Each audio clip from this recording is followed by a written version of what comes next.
மிதுனராசி நேயர்களுக்கு சனி வக்கரம் தீபம் சுத்தமாயிட்டார். கார்த்திகை மாதம்னால தீப ஒளி, தீபம் ஏற்றுறன்னு அர்த்தம். பிரகாசிக்க செய்யணும், குடும்பம் செழிக்கணும், ஒழிக்கணும் இல்லையா? தரித்திரம் போகணும், கடாட்சங்கள் லட்சுமி கடாட்சம் கிடைக்கணும், வீட்டில் சுபங்கள் நடக்கணும்னாலும் தீபம் ஏற்றுறது. இதுக்கு தீபம் ஏற்றுறாங்க, அதான் அடுப்பு எரியுது, அப்போ தீபம் வரியான்னு கேட்பீங்க. அதனால் இதெல்லாம் புரிஞ்சுக்கணும் எல்லாருமே. அதனால இந்த மாதத்துக்கு சனீஸ்வரன் பக்காவாயிட்டார், பிரமாதம் ஆயிட்டார். அங்கேருந்து நேரடியாக கீழே பார்க்குறார். இந்த குரு முடங்கி போயிட்டார். கடகத்தில் அதிசாரத்தில் குரு கடகத்தில் முடங்கி போய் பக்கரமாயிட்டார். உடனே நமக்கு குருவுடைய பாறை மட்டும்தான் வேணும் செயல்படுத்துறதுக்கு. அன்பிகாஃப் ஆஃப் குருக்கு சுக்கரன் செயல்படுறார், செவ்வாய் செயல்படுறார், புதன் செயல்படுறார். 3 பேரும் டீம் ஒர்க்கா பண்ணுறாங்க.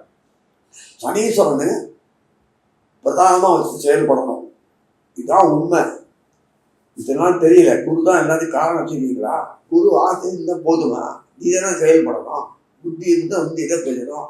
சனீஸ்வரன் தயவு ரோடுக்கு தான் அந்த 3 கிரகம் கூடையே போயிட்டு சூரியன் முதல் கொண்டு போய் வந்துட்டு பார்க்கலாம். நீங்கள் 5 மாதம் வரைக்கும் கார்த்திகை மார்கழி மாசி பங்குனி வரைக்கும் பார்க்கலாம். நீங்கள் மாசி மாதம் வரைக்கும் போது நமக்கு சனீஸ்வரர் பயிற்சி ஆகிடுறார்.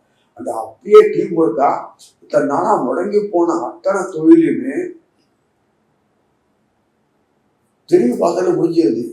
எதுக்கு செய்யணும்னு ஆட்கள் கூட இருக்க லேபர்ஸ், ஒர்க்கர்ஸ், தொழிலாளி அந்த ஒர்க்கு செய்யப்படுறதுக்கு நுண்ணிய தனி தரப்பட செயல்படக்கூடிய ஆட்கள் எல்லாமே வரணுமே. ஒன்றும் எந்த காலத்தில் ஒன்றா சேரணும். இந்த மாதம் முதல் 5 மாதத்துல உங்களை எல்லாம் சேர்ந்து செயல்படுத்துகிறாங்க. அவ்வளோ சமயத்தில் அவ்வளோ டிமாண்டா, அவ்வளோ டிமாண்டு மீட் பண்ண முடியும் உங்களால்.